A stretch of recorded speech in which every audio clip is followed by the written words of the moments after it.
Hi guys, my name is Mai, and this is my religion, anthropology, and culture presentation for Professor Mittermeier.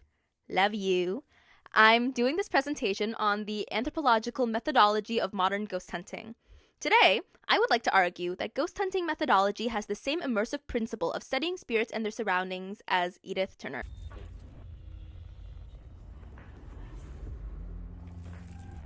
There are things in this world that we will never fully understand. We want answers. We have worked years to build our credibility, our reputation, working alongside the most renowned professionals in the field, capturing groundbreaking proof of the paranormal. It's working! I can't give you an explanation. This is our evidence, our ghost adventures. Essentially, Edith Turner, in the reality of spirit, advocates for going all in, going native, meaning you cultivate the same beliefs and relationships these locals have with their spirits and deities. She talks about setting aside your secular beliefs and observing these beliefs wholeheartedly, the local beliefs, and only then can you fully understand not only the nuances and intricacies of that local community or culture, but in turn, by going out of your way to immerse yourself and cultivating the same beliefs, you understand the spirits themselves better. So on that note, what exactly is ghost hunting? The purpose of ghost hunting, particularly in this modern broadcasting context, is to have videographic and photographic evidence of spirits, the supernatural. It's really important to distinguish the basic spiritual assumptions that come with ghost hunting, because not all societies, cultures, or people hold these same assumptions about ghosts. With this almost modern, westernized, Protestant, secular approach to studying spirits, there are a lot of assumptions made about ghosts, spirits, demons, and the like. So, number one is any spiritual activity, but specifically spirits and ghosts, are made of electromagnetic energy that can be detected using technology. This is important to remember when we watch some videos later, because they use this inference to employ various technologies to interact with and document these spirits. Okay, hunters believe that any sort of traumatic and emotionally tumultuous event fuels spiritual activity for these entities to feed on. This is why ghost hunters tend to gravitate to places with documented violent crimes, places where members of the occult would perform their rites and rituals, along with just really old, janky, historic places. Like, the jankier, the better.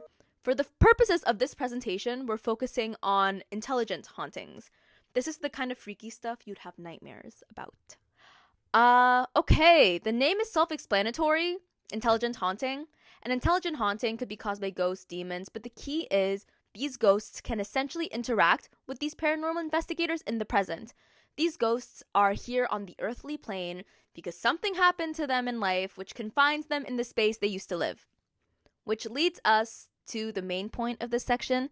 In intelligent hauntings, these entities, they're prescribed very anthropomorphic and human qualities. When ghost hunters do their preliminary investigations before they actually go into the building and do the ghost hunting, they essentially do the following things. They talk to the locals in the community personally affected by who have a knowledge of the history. They also ask about the nature of the hauntings, and they also get a feel for who these ghosts are as people. More often than not, the assumption is that these spirits are here on the earthly plane while they were alive and had some emotional stake in the place, and that's why they stayed. They retained their earthly personality along the way. This fits into the entire sphere of analyzing what these spirits want, or the personality traits they have in order to investigate them and have them actually talk. So getting a feel for what these spirits are like in the location they are investigating is really important, because these investigators tailor their investigations around what the spiritual activity is like so they can actually interact with these spirits and document them. This is very much an anthropomorphization of spirits.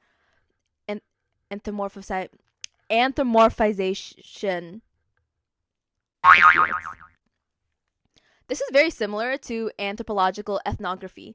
This is where anthropologists will describe the custom, culture, power dynamics of a quality or the qualities of an individual person. It's really important to know that they also don't describe the spirits in hypothetical terms, these investigators. They don't describe them... Oh my god. They don't describe the spirits in hypothetical terms. When they're talking to the surrounding community, when they're doing their investigations, they speak about and to the spirit as if they actually exist. You'll see in the later videos that I'm going to show you that even for children's spirits, these investigators will also even bring toys as conduits for these spirits to interact with. Okay, we got all the exposition out of the way. Now is the time to watch some funny videos. I'm going to show you these really funny clips. Please pay attention to the nature of interaction between them, how they try to initiate interaction with these spirits, and also the kind of language that they use. Ghost Adventures is probably the most well-known TV program dedicated to ghost hunting. They're your run-of-the-mill ghost investigators. None of the people on this team are skeptics, and they're all profound believers of the paranormal. Who were you touching earlier? What was her name? Your mom? Is this spirit being a smartass by saying that it was touching my mom? Hand as I move the doll with my other hand, I try to communicate with it by using the ovulus. Hold on. Is there anything you want to tell us? Thank. You said thank? The doll just thanked us. Why would you thank us? Yeah. No. Why are you thanking us? Okay, so the second show is called Ghost Files. It's on YouTube. It's pretty popular. It's very funny, laugh, ha. And the premise of the show is that you have a hardcore believer and you also have a hardcore skeptic. His name is Shane. I'm going to show you clips of Shane, and investigating. And I want you to notice the similarities between how Shane is broaching his investigation versus how the people in Ghost Adventures are broaching their investigation. Even though Shane is a hardcore skeptic and doesn't really believe in the paranormal, you can see that the language he uses involves a very anthropomorphic, humanistic approach for the entities. You're on your own. All right. Hey there, demons. It's me, your boy. I'm standing near your hole, and it's very dark. And frankly, I don't believe in you, so I feel like I'm writing a letter to Santa Claus right now. But my friend Ryan does believe in you, so maybe you are real. He's I wouldn't say logical person, but smart. I guess I'll be quiet now, and if you want to pick me up or scratch me or slam me into the ceiling, now would be the best opportunity for that. Understand, I do have a rope here, so, All right, maintaining silence now. Okay, long story short, even if the investigator themselves does not believe in the paranormal, the genre's methodological approach and linguistic references to the spirits themselves implies an acknowledgement of their existence. So TLDR, what have I shown you and what did I prove? Ghost hunting as a general pattern of methodology very much aligns with Edith Turner's philosophy of anthropological investigation. I explained the basic assumptions that come with ghost hunting. Ghosts under this context are anthropomorphized, which requires any sort of paranormal investigator to suspend their disbeliefs about the paranormal in order to do the preliminary and actual investigation. Ghost hunters do not speak about spirits in hypothetical terms. They speak about them as if they actually exist. This also aligns with Edith Turner's ideology of immersing yourself in the existence of these spirits. I truly think that if Edith Turner were alive, she would most definitely want to grab a drink over ghost hunting and get crunk with the girly pops.